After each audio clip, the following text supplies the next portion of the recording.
السلام علیکم ورحمۃ اللہ. سلام.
أشهد أن لا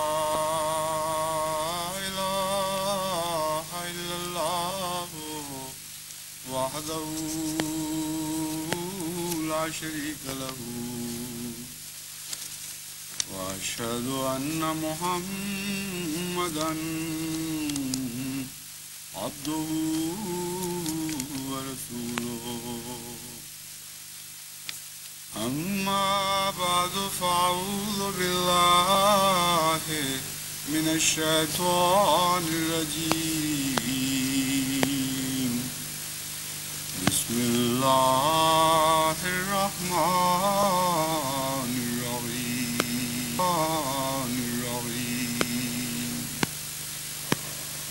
الحمد لله رب العالمين الرحمن الرحيم مالك يوم الدين.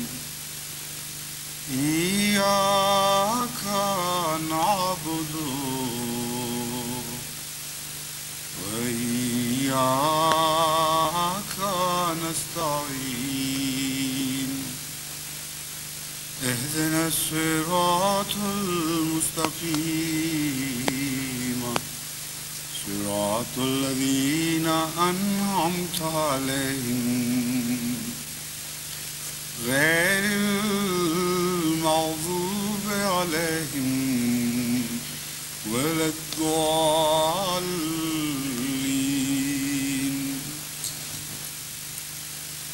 قال كلا إن معي ربي سيهدين.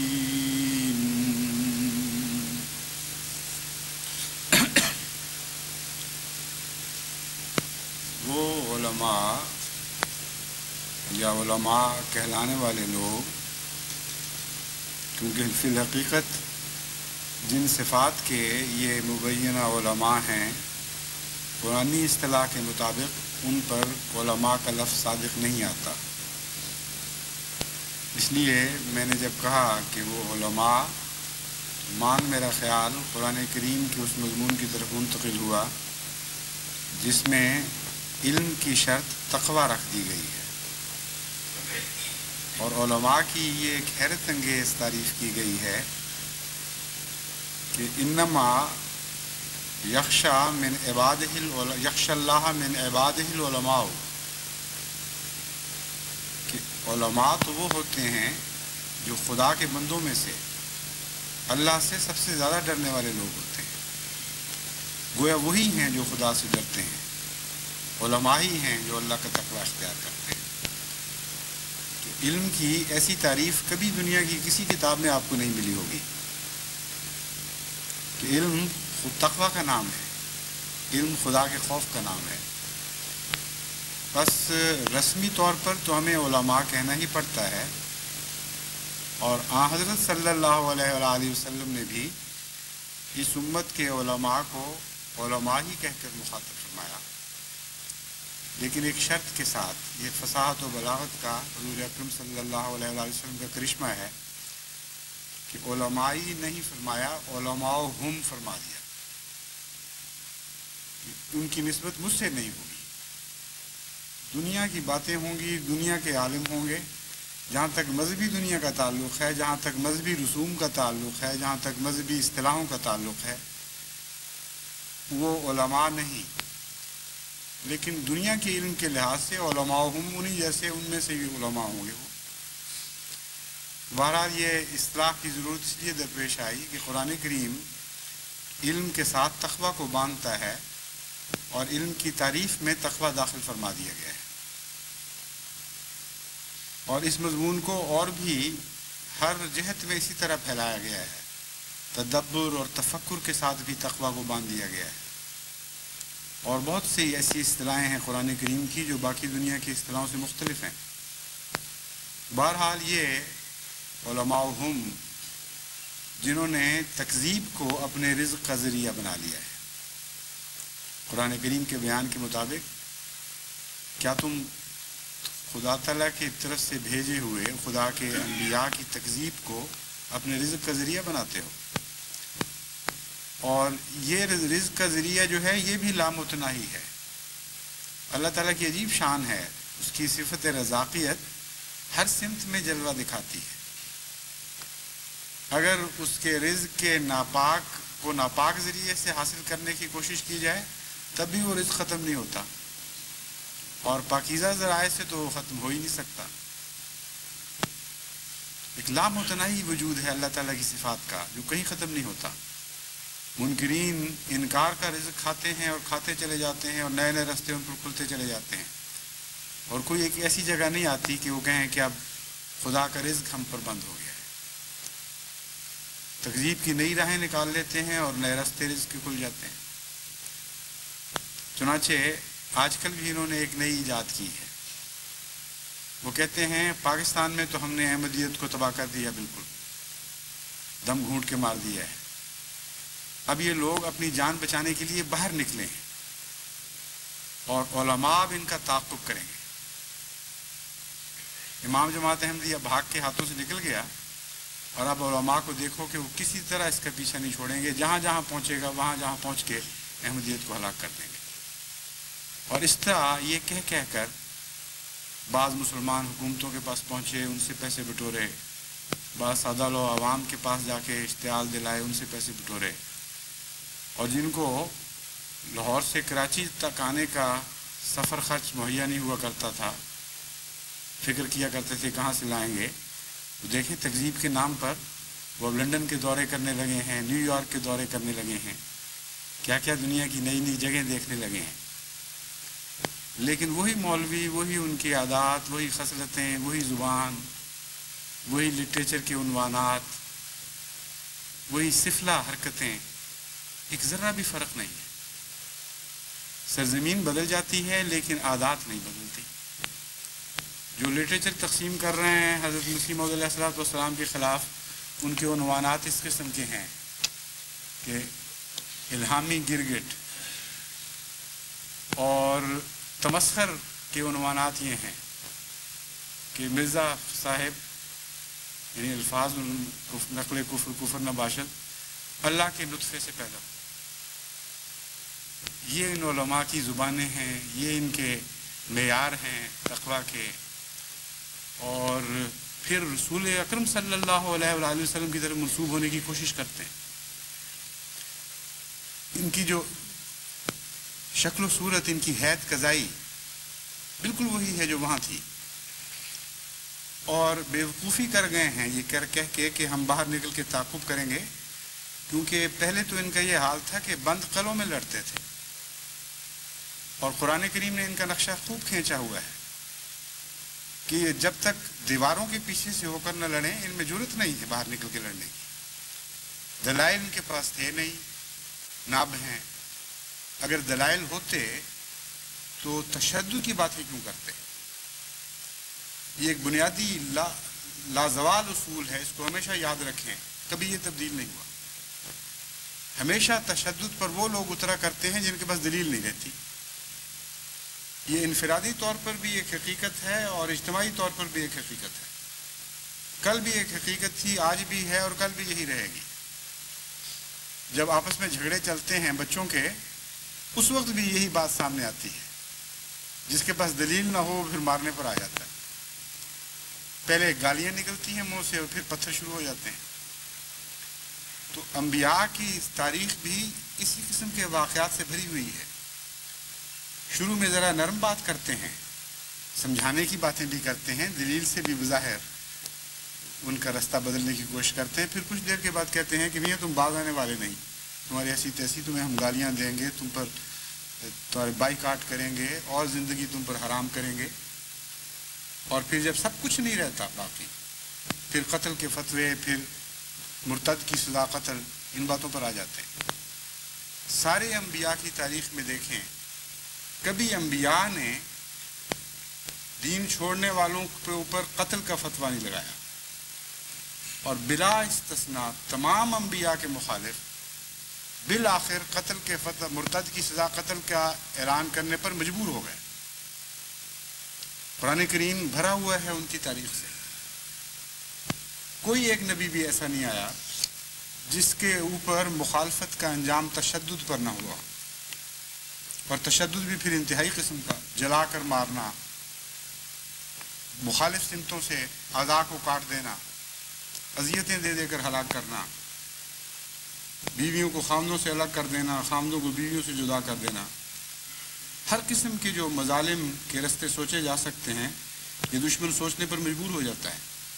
کیوں؟ اس لیے کہ دلیل کوئی نہیں ہوتی، اور اس کے مقابل پر اہل حق کا یہی اعلان ہوتا ہے، لِيَحْيَىٰ مَنْ حَيَّىٰ عَن بَيِّنَةٍ، کہ زندہ رہنا ہے تو دلیل سے زندہ رہ کے دکھاؤ، کیونکہ تقدیر یہی ہے خدا تعالیٰ کی کہ وہی زندہ رہے گا جو دلیل کے ساتھ زندہ ہے، اور کوئی نہیں جو اس تقدیر کو بدل سکتا۔ بس ان کا تشدد کی باتیں، ان کا گالیوں پر اتر آنا، ان کا قانون کے سہارے ڈھونڈنا، بجائے اس کے کہ ایسی فضا سازگار کریں کہ تبادلہ خیالات زیادہ کثرت سے ہو، شریفانہ ماحول میں ہو، انسانی سطح پر ہو، یہ ایسی فضا پیدا کرتے ہیں کہ کوئی تبادلہ خیالات سن ہی نہ سکے۔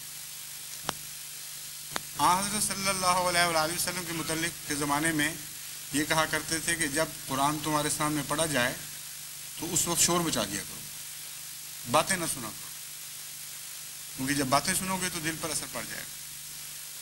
تو وہ سارے حربے جو پہلے انبیاء کے زمانے میں ان کی مخالفت میں دشمن استعمال کیا کرتا تھا، وہ تمام حربے پاکستان میں ان علماء نے جماعت احمدیہ کے خلاف استعمال کیے اور کر رہے ہیں، اور یہ حربے کمزوری کے سوا کوئی قوم استعمال نہیں کیا کرتی۔ ہمیشہ وہی قومیں یہ حربے استعمال کرتی ہیں جن کے پاس دلیل کی طاقت نہ ہو اور تشدد کی طاقت ہو، اور یہ ایک غیر مبدل اصول ہے، اس کو کوئی تبدیل کر ہی نہیں سکتا، منطقی لحاظ سے بھی تبدیل نہیں کر سکتا، واقعاتی لحاظ سے بھی تبدیل نہیں کر سکتا۔ جس کے پاس دلیل کی طاقت ہے وہ تشدد استعمال نہیں کرے گا، اور جس کے پاس دلیل کی طاقت نہیں ہے وہ اگر اس کے پاس طاقت ہو دوسری تو وہ تشدد استعمال کرتا ہے اور باز نہیں آتا۔ تو جب یہ کر بیٹھے ہیں تو ان کی کمزوری تو ظاہر ہو جانی چاہیے ان کے اوپر۔ اب جو رستہ توڑا کر باہر کی طرف بھاگے ہیں جہاں تشدد چل نہیں سکتا تو مار کھائیں گے، بڑی بیوقوفی ہے۔ ایک کمزور آدمی کا اپنا قلعہ توڑ کر خود باہر نکل آنا اور ایسے میدان میں پہنچ جانا جہاں اس کے لیے شکست ہی مقدر ہے صرف، کیونکہ اگر دلیل پہلے ہوتی تو پھر ان کو ضرورت ہی کوئی نہیں تھی تشدد کی۔ جب دلیل نہیں ہے تو بے دلیل باہر نکل کے ذلیل کیوں ہوتے ہیں؟ پھر بیوقوفی ہے ان کی، ان کو پتہ نہیں لگا خود کہ ہم کیا حرکت کر بیٹھے ہیں۔ ویسا ہی ایک لطیفہ ہے، جیسے ایک گدھے کے متعلق بیان کیا جاتا ہے کہ وہ ایک زمیندار کے صحن کے باہر گدھا بندھا ہوا تھا اور اتنے میں ایک بھیڑیا آ گیا۔ بھیڑیے کے آنے پر مرغا بول پڑا، دوسرے جو جانور تھے انہوں نے شور مچایا، چنانچہ زمیندار لٹھ لے کر باہر نکل آیا اور زمیندار کو دیکھ کر آخر وہ بھیڑیے کو بھاگنا پڑا۔ گدھا بیچارہ سمجھا کہ مجھ سے ڈر کے بھاگا ہے، چنانچہ رستہ توڑا کر اس کے پیچھے ہو گیا۔ اس کا جو انجام ہونا تھا وہ ظاہر ہے۔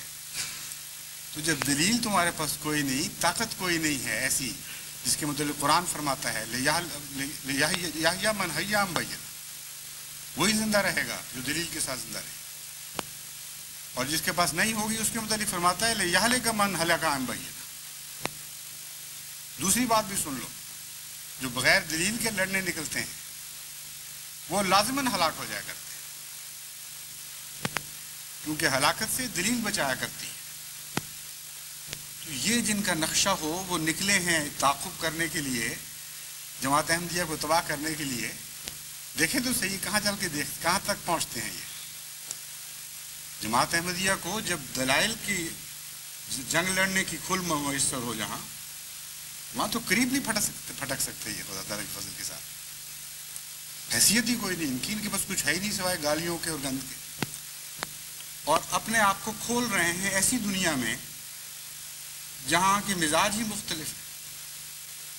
آزادی ضمیر کی وجہ سے، تہذیب کی ترقی کی وجہ سے بعض قسم کی حرکتیں وہ دیکھتے ہی وہ رد کر دیتے ہیں، سمجھتے ہیں جانوروں والی حرکتیں، اور وہ پاکستانی جو باہر بس گئے ہیں ان کی ایک بڑی بھاری اکثریت اب وہ نہیں ہے جس قسم کی وہاں سے نکلی تھی۔